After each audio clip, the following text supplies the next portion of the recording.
उपदेश मंजरी प्रथम उपदेश ईश्वर सिद्धि विषय स्वामी दयानंद सरस्वती जी ने पुणे के बुधवार पेट में भिड़े के बाड़े में तारीख 4 जुलाई सन 1975 के दिन रात्रि समय में जो व्याख्यान दिया था उसका सारांश निम्नलिखित है।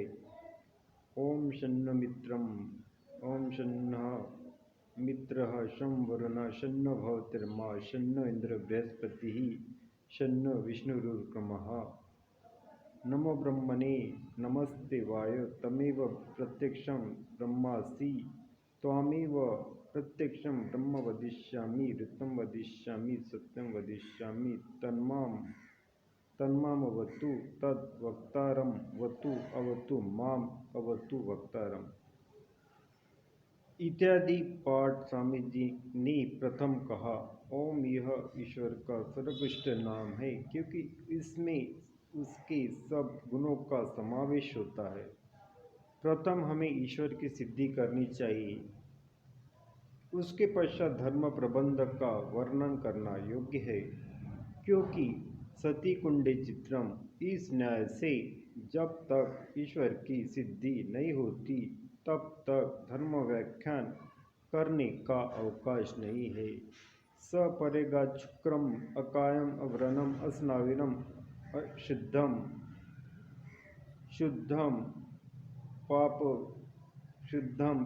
विद्धम कविर्मनीषि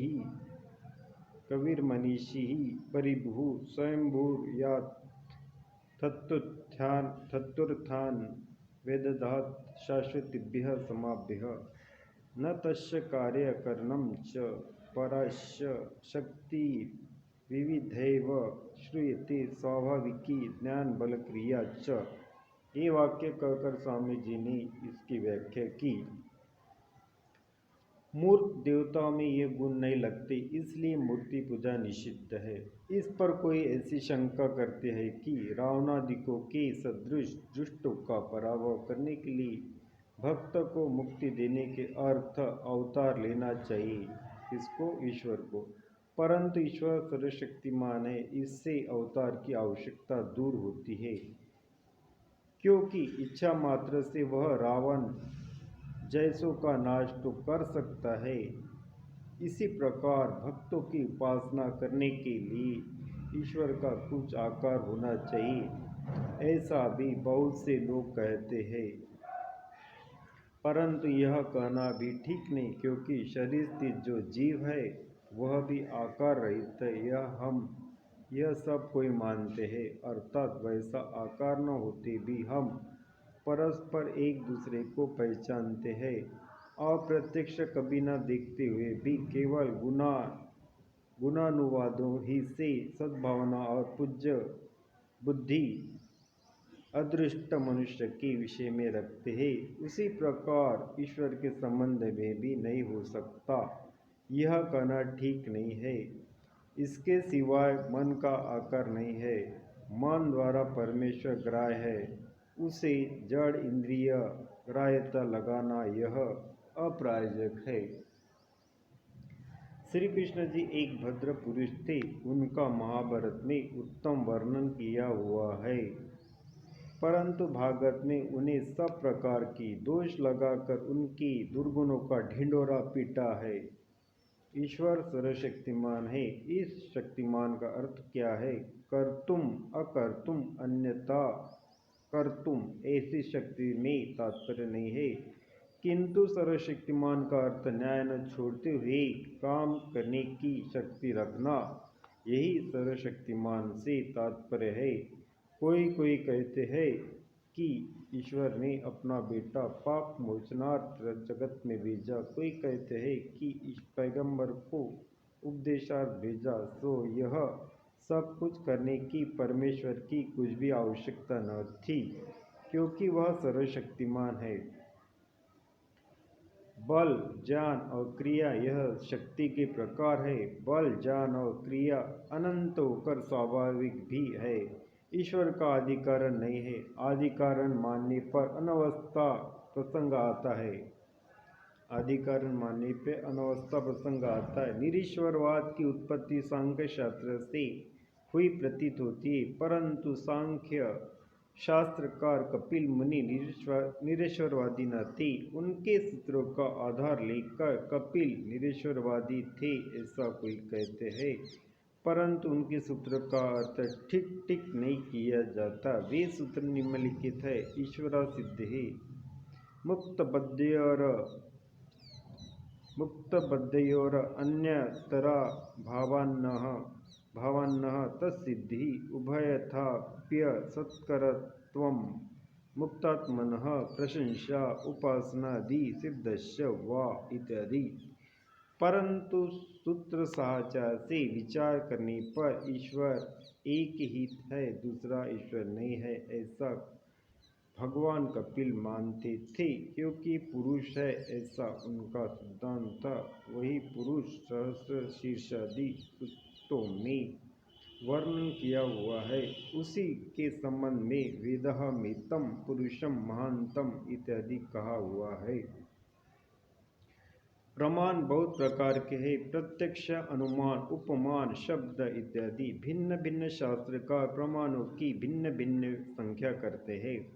मीमांसा शास्त्र का जैमिनिची 2 प्रकार मानते हैं। गौतम न्याय शास्त्र का 8, कोई अन्य न्याय शास्त्र का 4, पतंजलि योग शास्त्र का 3 प्रमाण, सांख्य शास्त्र का 3, वेदांत ने तो 6 प्रमाण सिद्धांत स्वीकार की है। परंतु भिन्न भिन्न संख्या मानना यह उस शास्त्रकार के विषयानुरूप है। सारे प्रमाणों का अंतर्भाव करके 3 प्रमाण अवशिष्ट रहते, प्रत्यक्ष, अनुमान, शब्द।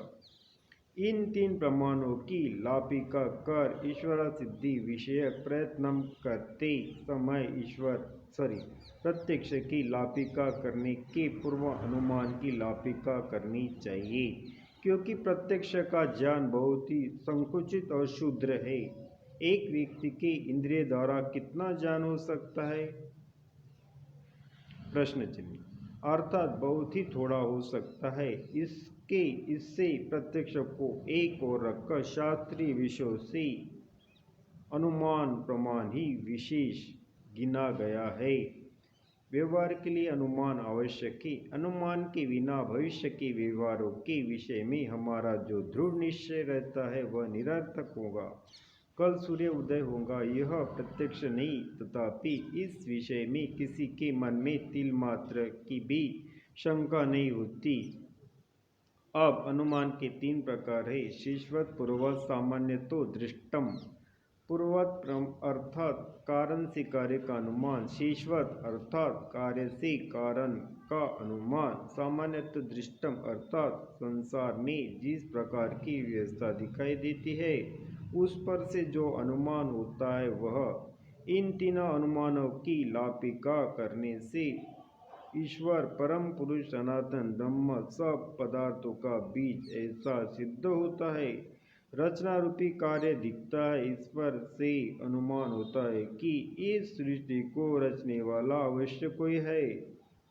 पंचभूतों की सृष्टि आप ही आप रची हुई नहीं है, क्योंकि व्यवहार में घर का सामान विद्यमान होने ही से केवल घर नहीं बन जाता। यह हमारा देखा हुआ अनुभव सर्वत्र है। साथ ही साथ पंच महाभूतों का मिश्रण नियमित प्रमाण से विशिष्ट कार्य उत्पन्न होने की ही सुगमता के लिए कभी भी आप स्वयं घटित नहीं होता। इससे स्पष्ट है कि सृष्टि की व्यवस्था जो हम देखते हैं उसका उत्पादक और नियंता ऐसा कोई श्रेष्ठ पुरुष अवश्य होना चाहिए। अब किसी को यह अपेक्षा लगे कि ईश्वर की सिद्धि में परमेश्वर ही प्रमाण होना चाहिए, तो उसका विचार यूँ है कि प्रत्यक्ष रीति से गुण का ज्ञान होता है। गुण का अधिकरण जो गुणी द्रव्य है उसका ज्ञान प्रत्यक्ष रीति से नहीं होता।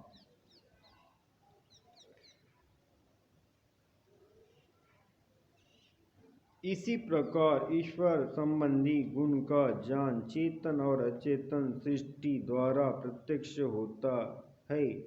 इसी पर से ईश्वर संबंधी गुण का अधिकरण जो ईश्वर है उसका ज्ञान होता है, ऐसा समझना चाहिए।